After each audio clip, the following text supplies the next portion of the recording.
All right, y'all. Shalom, shalom, shalom. It's Michael Israel.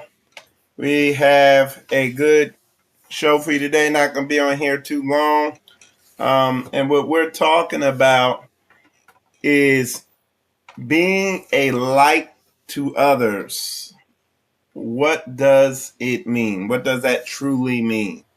Um, and, you know, what this message seeks to do, what I seek to do in this quick message, as I do in a lot of message, is keep it simple, make it clear, make it direct, make it plain, no ambiguity, so that people can clearly see, who's who, what's what, how things, truly be able to evaluate what's going on in their life, how they're moving.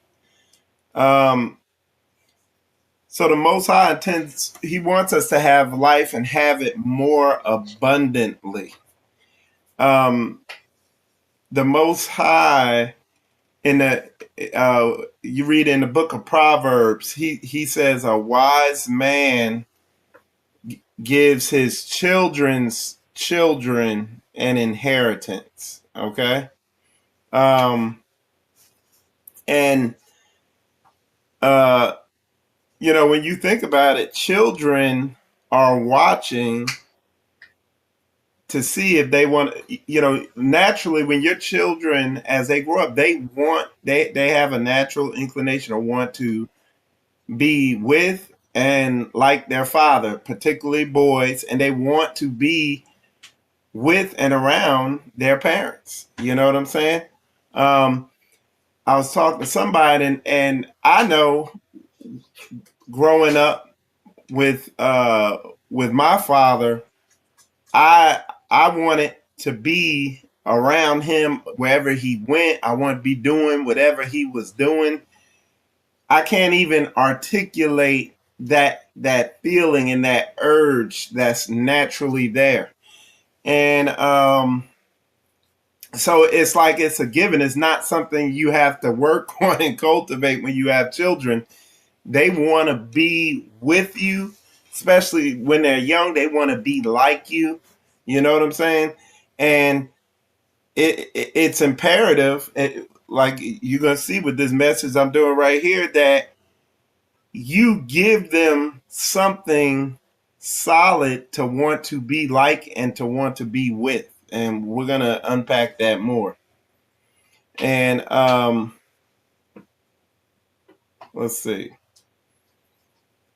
But that's a big thing of, giving them something out. It's funny. I was studying this business book. I think it was the E Myth. Or it might have been like Rich Dad Cash Flow Quadrant. But anyway, they were talking about how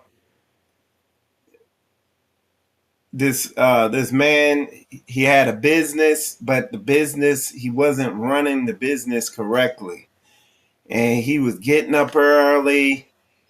He's working at the business, burning himself out, grinding away, and barely has time for anything else. Like the business is literally running him. And then he looks to his son and he tells his son, this is eventually going to be yours. And as the son gets older, he's like, man, I don't want none of that. You know what I'm saying? And because of, again, children are watching, people are watching. Not just children, everybody, people watch. The Bible says you'll know them by their fruit. So people observe, and people are seeing what you're doing, whether they want to or not. Is they just see it. So with this particular guy with this business, the son gets older, and when the time comes, he's like, man. The father's like, you don't want to take over this business. He's looking at his father. His father's burnt out, decrepit now. can barely walk. This business done just ran a number on him. And the father's like, you don't want to take over this business? And the son's like, no, I'm going to college. So what he chooses to do is take on the culture of the heathens because he doesn't see the light in what his father was doing. And this directly ties into us as men, us as women, us in this walk. And what I keep pushing is you will know them by their fruit. And what happens, people don't see the fruit in what we're doing versus what the world has going on. Okay? And we have to walk this thing out and be obedient to this word so the fruit of what this word is bringing forth can show in your life. And I'm not just saying monetarily. I'm talking socially, spiritually, economically comes into. But in all the different aspects of your life, when you're being obedient, when you're truly being obedient to the culture that is laid out by this word, and you're truly being obedient to what this word lays out, the fruit is going to show. The light is going to shine. People are going to see it. When you're half doing this, when you're just trying to be on the fence and have one foot in the Gentile beast culture and 1 foot in the biblical culture, and you just trying to go along with what's good, people are going to see. Because when you're on the fence, Satan owns the fence. And when I see somebody who's on the fence, I naturally put them on the other side of the fence. Because, like I said, I get it. There ain't no being on the fence. There's this side of the fence and that side of the fence. So you got to be all in with the Most High Yah. We're going to read a Bible verse, Mark chapter 10. It says, and Jesus answered and said, verily I say unto you, there is no man that have left house or brethren or sisters or father or mother or wife or children or lands for my sake and the gospel's, but he shall receive 100-fold now in this time houses and brethren and sisters and mothers and children and lands with persecution, and in the world to come eternal life. So if you're obedient and you actually truly embrace the biblical culture spiritually, mentally, socially, economically, and you become obedient, come in line and do what this word says, it's saying right here in the word, you're going to receive 100-fold in this life of all those things that you've lost. Okay? With persecution. And the persecution is what causes people to be, quote unquote, on the fence, not all in, not fully turn their back to the things that are out in the world. And people see it. And what people end up having is a dim light. You have a lot of people, oh, see, I told you. Yeah, I told you that ain't real. You gotta be part of the Gentile. Like, it's like everywhere, almost everywhere you look out there, what you see is people talking about the Bible, but operating in the beast system culture. Okay? And then when you finally do come across somebody who has completely divested themselves of the beast system culture and completely embrace the Hebraic culture, people don't know how to take it. I'll give you a good example. Something I was thinking about this morning. It's like, I think about Pastor Dow. He put out, like 30 years ago, he had the revelation to fully come out, to fully embrace the biblical Hebraic culture in its entirety. Not like these churches do with one foot in it, one foot out, whatever. He went in, he's embraced this thing completely without a model, or the model was there, it's in the word, but without an example in place. Now here we are 30 years later, and he's reaping the fruits of that obedience. And a lot of people can't comprehend it. They're like, why he doing this? Why he got that? Why he doing this? Why he got so many of that? When you literally are watching the word play out faithfully, on point. And I'm here, I could speak on it because I'm right here, eyewitness, boots on the ground. I deal with them all the time, and I see it. But it's so subtle and so tricky the way people will try to twist it and act like it's not what it is. But I've seen the sacrifice. I have. At first glance, you could get deceived if you're coming out of this beast system, this beast culture, and you have a high, lofty opinion of yourself. But then you look back on your life and you haven't sacrificed to that level. So it's going to be hard to wrestle with. But getting back on top on what we're saying, this comes with persecution. And that persecution causes a lot of people to climb back up on the fence and straddle the fence of this beast culture, try to mix in the culture of Babylon with the culture of the word. And when I'm saying culture, I keep saying this word, I'm just talking about the lifestyle that we are to live. What do I mean, the lifestyle that we are to live? Just like what I said earlier, how we deal with situations, the spiritual side of it, the mental side of it, the social side of it, how you get along with people and stuff like that, who you have in your life, how you're living, you know what I'm saying? So the social side, the economic side, the dietary side, the health side, you name it. Okay? We got to get down with the program so we can have life and life more abundantly. Buying it, their beast culture is not, it's not, what's the word? Sustainable. That's the word I was looking for. The beast culture is not sustainable. They keep you divided and reliant on them. And when you get to a certain age and you no longer can be an asset to them, they make money off slowly taking you out. And that's a whole nother show that I could break that down. But that's how their culture works.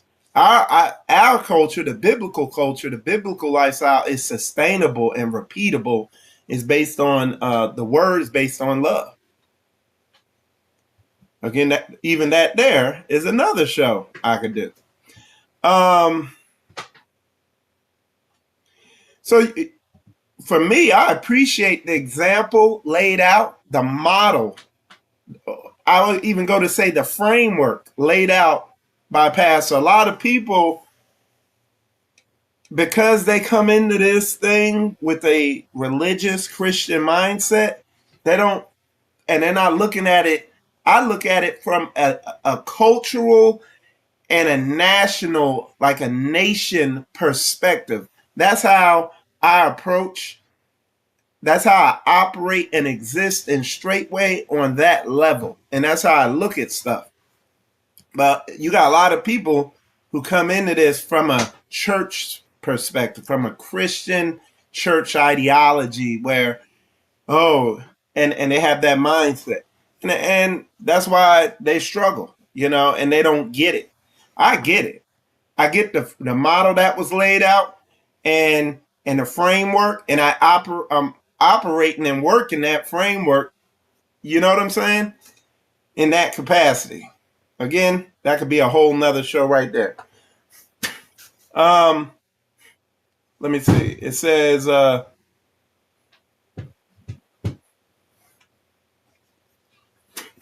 like I said, people and children watch fruit to see if they want to serve Yah. And I mean, at the end of the day, like a lot of children, by the time they get to the age of like 13, 14, 15, 16, and now they're able to formulate and truly evaluate stuff, they're looking. They're looking to see, does this make sense? Is this they're comparing what the world offers and what they see their parents doing is offering. And this is able to be done it's easier in this day and age for this to be done because now they have exposure to the media. So they're looking at, hey, this is what's out there in the world. This is how the world operates. And I'm looking at how we operate. And if you're somebody, you got your foot half in the world and half in the Bible culture or the word and how the word says to live, damn near 100% of the time, the children going to run to the world because they really don't see any difference, any big difference. Why? Because you're doing church. You're doing cliche church where you're just kind of living it on the weekends and you're not truly walking the culture out. You know what I'm saying? And truly living this thing all the way out spiritually, mentally, socially, emotionally, dietarily, economically, you name it. You're not truly living this thing out. And they can see it. They're like, well, what's the difference? They don't see the difference between the world and what we do. There's no big difference. So they're like, hey, I'll just go with the world. Okay? And this is what happens a lot. And not just with children, just with people in general. Okay?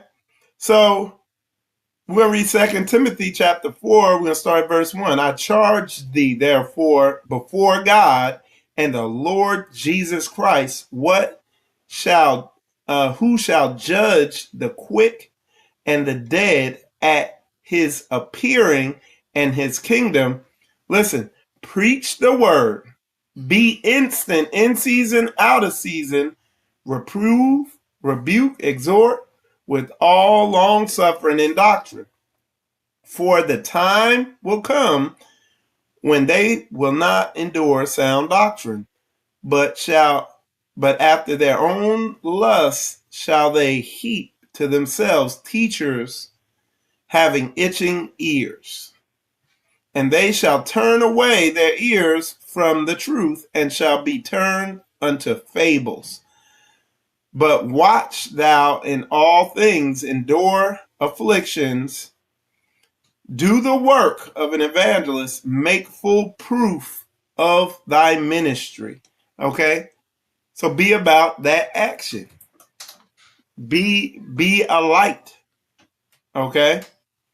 We're going to read this in the Amplified. Preach the word. Okay?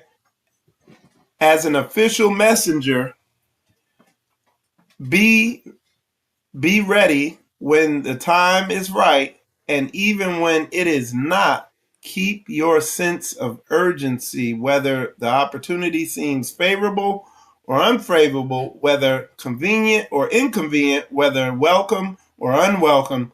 Correct those who err in doctrine or behavior. Warn those who sin. Exhort and encourage those who are growing toward spiritual maturity with inexhaustible patience and faithful teaching. So that's to amplify that same verse. And it's funny, we were on a job yesterday, and we were talking to a dude, and he had the zeal. He's on fire for Christ, for the Most High. And but his doctrine, it was off. But he had the zeal. So it's not like I didn't. We didn't get in a debate. Excuse me, about over doctrine and all that, because I knew his zeal would keep him, because the big things that he had to be aware of, he saw them. But we got his number. We had it was a good discussion we had. And he was open, because I did correct him on some things, and then Brother Tony corrected him on some other things. And I explained who we were and what we did, and he was blown away. I was like, yeah, I said, we're very serious about the word. We actually all live together under one roof. And because he was telling me about the feast days, I was like, yeah, we actually keep them. We gather for them and follow what the word says to do on them. And he's like, oh, wow, really? Because what you have to understand, one of the biggest deceptions out there is this deception of reading these people who study the word and deceive themselves into thinking that they're keeping the word, but they're actually deceived and they're not doing anything the word says. And I like to call it mental ascension. And that's one of the largest deceptions out there. And that comes from that comes from that whole Catholic system. Okay, that whole Greco-Roman Catholic system is what created that whole mental ascension, ever learning, never truly coming into the understanding of what you need to be doing in this word. It's all birthed from that. Like religiosity, where you're just studying and you're acting some type of way, and in your mind you feel like you mentally ascended and you're being obedient to the word. Man, that thing is pervading all through the religious sphere. You know what I'm saying? A good example, even in the so-called Hebrew Israelite movement, it's just so you have Christian. Well, first you have Catholicism. That's the ultimate. And then people woke up a little bit and began to do a little bit more of the word. So now you have Christianity and all of its offshoots. So then people woke up even more, and then you have the Torah keepers, because people woke up to the fact that they've been deceived about the word. So that brought forth Torah keepers, where to a degree they're trying to keep the laws in the Bible. They're not eating pork, all that stuff. Then people woke up a little more, and you have the so-called Hebrew Israelite movement out there, where people are doing even more. And then you have the cutting edge of walking this word out in that straight way, what we're doing here. Truly walking this thing out in as much as we can understand and gather from what the word is saying, where we're truly living this out to the ultimate degree, where people are living it out economically, socially, psychologically, and most of all, spiritually. You know what I'm saying? So, yeah. So it's real.